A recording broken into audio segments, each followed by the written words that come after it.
Jacob Parnell would start his day as he did every morning. He would wake to the faint but distinct sound of his wristwatch alarm and ready for yet another day. As his eyes began to focus, he had but one thing on his mind. It was always on his mind. He pulled back the wine-colored satin sheets and turned toward his nightstand. After a brief pause, he opened a drawer and grabbed a picture frame that lay face down inside. With a long and drawn sigh, he turned it over and stared while rubbing his face with his other hand. His eyes glistened bright, so bright that they appeared glassy, as if tears would soon proceed.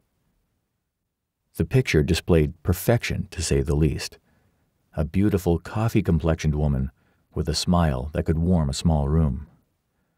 Her eyes were bright and honest, her hair dark, catching the light perfectly. His hand began to shake as he gently traced his finger around her lips, remembering the warmth and softness that was her kiss. Jacob placed the picture back in the drawer, closing it slowly. He turned his attention back to his watch, and after picking it up and viewing the time, got out of bed. Jacob was in great shape nearing his 40th birthday. He didn't smoke, exercised regularly, and enjoyed an occasional chase to nab a taxi. His light brown hair had yet to show even the slightest signs of graying. His only vice would be that of an occasional drink, which, if left alone with enough time to think, could end in a night of tears and drunken self-pity. Other than that, there really wasn't too much left to Jacob. He wasn't into social media or high-tech gadgetry and worked as a financial executive for a research firm not too far from his home. Money wasn't an issue, as Jacob had very simple tastes.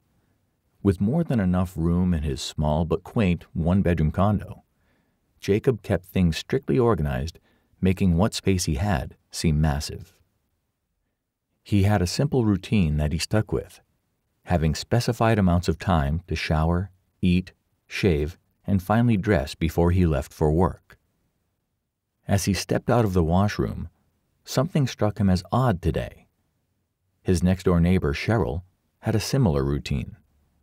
Like clockwork, whenever he was done showering, he would always be greeted by the wonderful smell of maple-flavored bacon cooking and the best coffee brewing that money could buy, or so it seemed. In Jacob's mind, he had no time for such luxuries, and besides, the wonderful scent was as close to having as he needed. But today was different. There wasn't anything. Had she taken a day off from work, he thought? Was she okay? Then again, what business of his was it to ponder at all? With that last thought, Jacob finished dressing, grabbed his watch from the nightstand, and headed out the front door. As Jacob trotted down his front steps, he began to notice more activity than normal.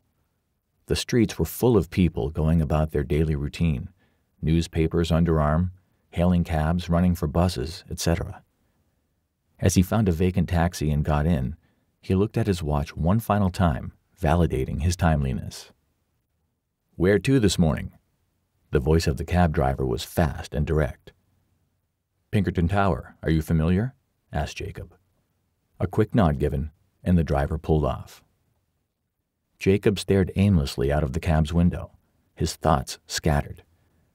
Something had him very uneasy today, but he just couldn't place his finger on it.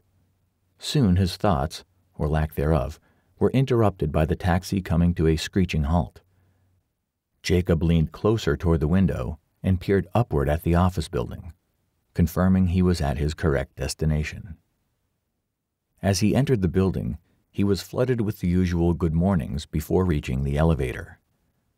This morning the peculiarities just wouldn't cease as Jacob entered an empty elevator. But upon exiting, peculiar quickly shaped into fear as he noticed several cubicles filled and desks comfortably catering to those who sat behind them. Either a lot of people had shown up for work early this morning, or the unthinkable, he was late.